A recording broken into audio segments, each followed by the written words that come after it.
Olá, eu gostaria de falar um pouco sobre vida de Constantino, vida do imperador Constantino, né?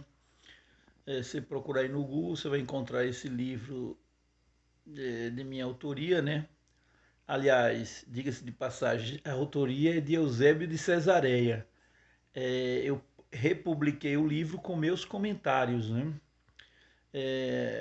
Muita gente fala mal do imperador Constantino, né? Que lá pelo século IV convocou o Concílio de Nicéia para reunificar a igreja, já que estava havendo uma divisão no cristianismo entre os trinitaristas e os arianos, né?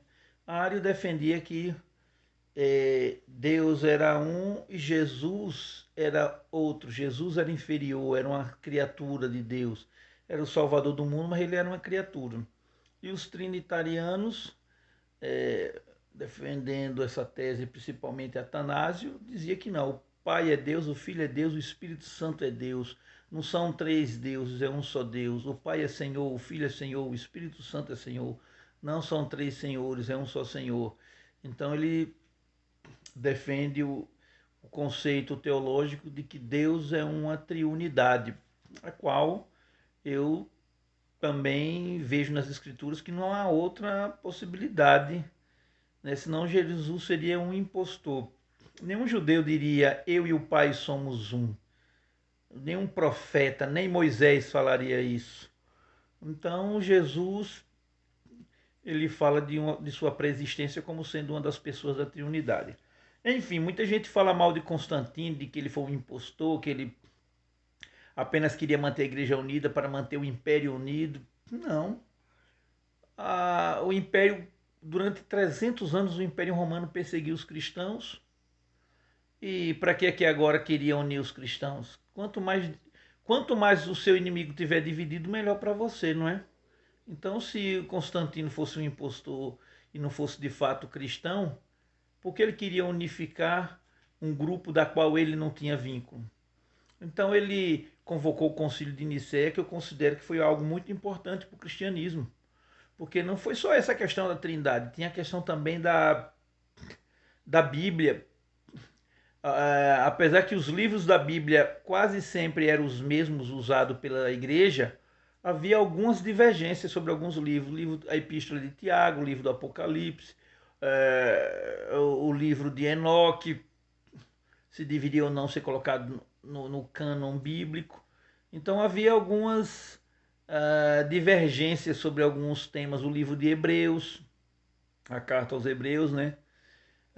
Então foi importante o Concílio de Nicéia para fechar o cânon, né? Então eu entendo que o Espírito Santo não usou pouco não, usou muito Constantino para definir as doutrinas centrais do cristianismo, definir a Bíblia, e ele também não forçou nada, ele não impôs.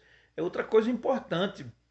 Ele nem sequer participou dos debates, ele convocou os bispos de todo o Império Romano para irem para a sede do Império em Roma e ficar, acho que, um ano em debate teológico para chegar à conclusão. Então, vieram centenas de bispos participar do debate. Constantino apenas abriu, fez deu uma palestra de abertura do concílio. Ele não era teólogo, não era mestre, doutor da igreja. Então eu devo muito ao imperador Constantino, por isso que no meu livro eu elogio mesmo. Eu gosto de biografias e biografias de homens do bem e até do mal eu gosto de estudar também para conhecer o inimigo, né? Mas Constantino é fora de série. Então quem quer conhecer melhor o imperador Constantino, leia o livro de Constantino, livro um, com meus comentários. Você procura aí na internet que tá cheio de livrarias que vendem esse livro aí. Abaixa procurar livro de Constantino, hífen, escriba de Cristo.